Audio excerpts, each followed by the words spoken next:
Moja ya kanisa kongwe la Kikatoliki duniani ambalo limedumu kwa zaidi ya miaka 200 limekuwa kivutio kwa watu wengi wanaoenda kulitembelea, wakistaajabu kuona ni jinsi gani kanisa lilojengwa kwa mbao kuweza kudumu kwa miaka yote bila kupata uharibifu, kwani si jambo la kawaida kwa aina hii ya ujenzi kudumu kwa zaidi ya miaka 200.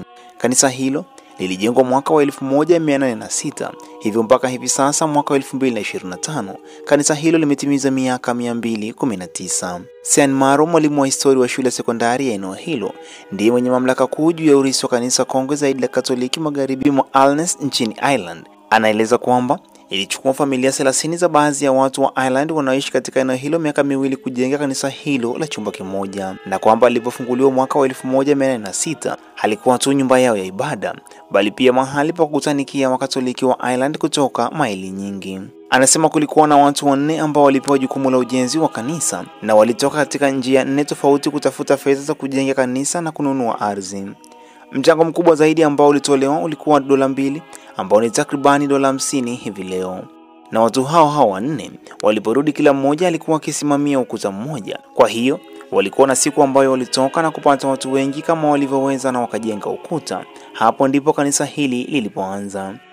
Kwa kawaida mtu anapoenda kwenye kanisa la Katoliki la kisasa anaweza kuona vitu vya msalaba vilivyoonyeshwa ukutani kwa uzuri sana, lakini ndani ya kanisa hili vitu vya msalaba ni misalaba iliyopakwa rangi nyeusi kwenye kuta za log ambazo zimehesabiwa kwa nambari za Kirumi 1 hadi 14.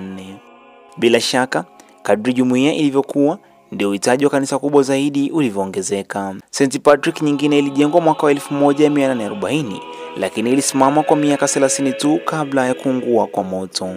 Kisha katika mwaka wa 1876 kanisa lingine la St. Patrick lilijengwa na likaharibiwa tu katika tufani ya upepo mwaka wa 1904.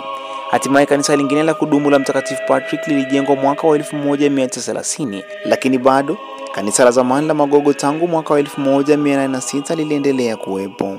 Askofu Larry Kulik, askofu wa jimbo la Greensburg, anasimamia kanisa hili. Anasema kwamba wahamiaji wa Ireland ambao walijenga kanisa hili walikuwa wakitenda kama mtakatifu wao mlinzi alivyofanya katika kuleta imani na dini yao katika ulimwengu huu mpya na kuieneza katika jumuiya.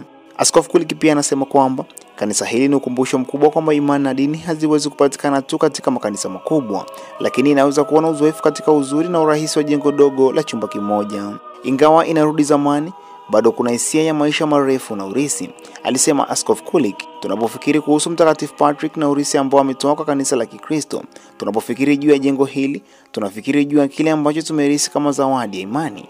Ningesema kwamba kwangu ni moja ya mambo ya kusisimua zaidi.